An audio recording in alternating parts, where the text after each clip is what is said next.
Hello friend, સ્વાગત છે તમારું મારી ગુજરાતી રસોઈ ટિપ્સ ચેનલમાં। આજે આપણે બનાવીશું શરીર માટે ખૂબ જ હેલ્ધી અને ટેસ્ટી મગની દાળના પરોઠા। તો ચલો આપણે બનાવવાનું શરૂ કરીએ। તો મગની દાળના પરોઠા બનાવવા માટે મેં એક મોટી વાટકી જેટલી મગની દાળને 2 થી 3 પાણીએ ધોઈ અને 1 કલાક માટે પલાળી રાખી હતી અને તમે જોઈ શકો છો મગની દાળ એકદમ સરસ અહીંયા પલળી ગઈ છે।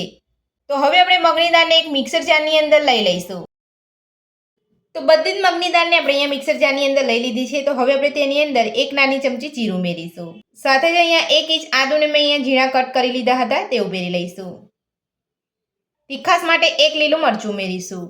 તો મરચાંનું પ્રમાણ તમે તમારા ટેસ્ટ પ્રમાણે વધતું ઓછું કરી શકો છો। હવે આપણે પાણીનો ઉપયોગ કર્યા વગર જ મિક્સર જારનું ઢાંકણ બંધ કરી અને દાળને પીસી લઈશું। તો મગની દાળને આપણે અહીંયા પીસી લીધી છે। તો હવે આપણે ચેક કરી લઈશું। તો તમે જોઈ શકો છો આપણી મગની દાળ એકદમ સરસ અહીંયા પીસાઈ ગઈ છે। તો આ રીતની તમારે અહીંયા દાળને પીસવાની છે। તો પીસેલી મગની દાળને આપણે એક વાસણની અંદર કાઢી લઈશું। તો બધી જ પીસેલી મગની દાળ આપણે એક વાસણની અંદર કાઢી લીધી છે। તો હવે આપણે તેની અંદર નાની અડધી ચમચી હળદર પાવડર ઉમેરીશું। નાની અડધી ચમચી ગરમ મસાલો ઉમેરીશું।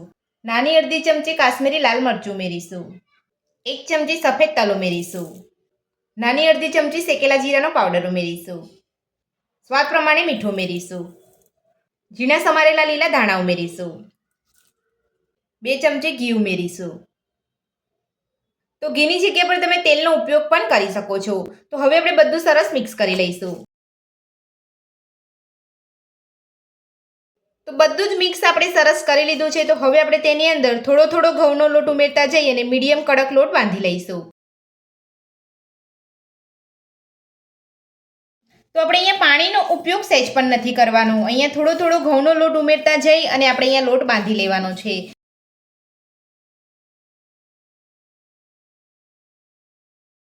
તો થોડો થોડો ઘઉંનો લોટ ઉમેરી અને આપણે અહીંયા મીડિયમ કડક લોટ બાંધી લીધો છે।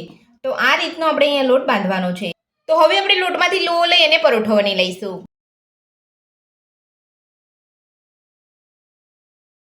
તો લોહો આપણે અહીંયા લઈ લીધો છે। તો હવે આપણે તેમાંથી પરોઠો વણી લઈશું। તો પરોઠો આપણે અહીંયા થોડો વણી લીધો છે। તો હવે આપણે પરોઠા ઉપર થોડું ઘી લગાવી લઈશું। તો મેં અહીંયા ઘીનો ઉપયોગ કર્યો છે। તમે અહીંયા તેલનો ઉપયોગ પણ કરી શકો છો। થોડો ઘઉંનો લોટ ભભરાવીશું અને પરોઠાને આપણે વાળી લઈશું અને આપણે અહીંયા બીજી બાજુ પણ ઘી લગાવી લઈશું। ને ઘી લગાવ્યા પછી આપણે અહીંયા થોડો લોટ ભભરાવી લઈશું અને ફરીથી આપણે તેને વાળી લઈશું। તો હું અહીંયા ત્રિકોણી પરોઠા બનાવું છું। જો તમે અહીંયા રાઉન્ડ શેપમાં પરોઠા બનાવવા માંગતા હોય તો એ રીતે પણ બનાવી શકો છો અને તમે ચોરસમાં પણ બનાવી શકો છો। તો હવે આપણે લોટ ભભરાવી અને પરોઠો વણી લઈશું।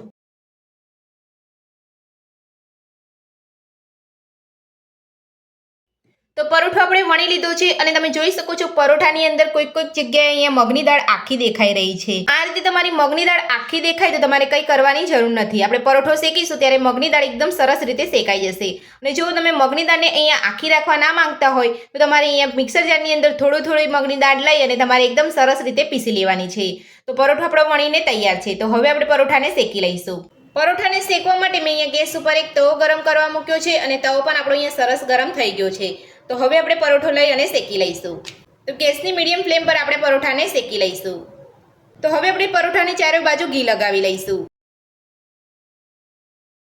તો હવે આપણે પરોઠાને એક બાજુ શેકાવા દઈશું। તો હવે આપણે પરોઠાને બીજી બાજુ પલટાવીને ચેક કરી લઈશું। તો તમે જોઈ શકો છો એક બાજુ આપણો પરોઠો એકદમ સરસ શેકાઈ ગયો છે। તો તે જ રીતે આપણે પરોઠાને બીજી બાજુ ઘી લગાવી લઈશું અને બીજી બાજુ આપણે પરોઠાને શેકાવા દઈશું।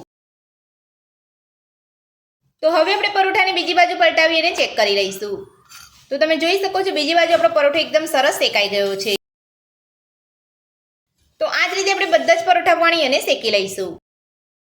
તો મગની દાળના હેલ્ધી અને ટેસ્ટી પરોઠા બનીને આપણા તૈયાર છે અને આપણે પ્લેટની અંદર સર્વ પણ કરી લીધા છે। તો આ પરોઠા તમે દહીં સાથે, ચા સાથે અને સોસ સાથે પણ ખાઈ શકો છો અને તમે જોઈ શકો છો એકદમ સોફ્ટ આપણા મગની દાળના પરોઠા બન્યા છે। તો આ મગની દાળના પરોઠા બનાવવાની રીત તમને મારી કેવી લાગી મને કોમેન્ટ બોક્સમાં કોમેન્ટ કરીને જરૂરથી જણાવજો। આજની રેસીપી પસંદ આવી હોય તો વિડીયોને લાઇક કરજો, ચેનલને સબસ્ક્રાઇબ કરજો, તમારા મિત્રોને જરૂરથી શેર કરજો। Thank you.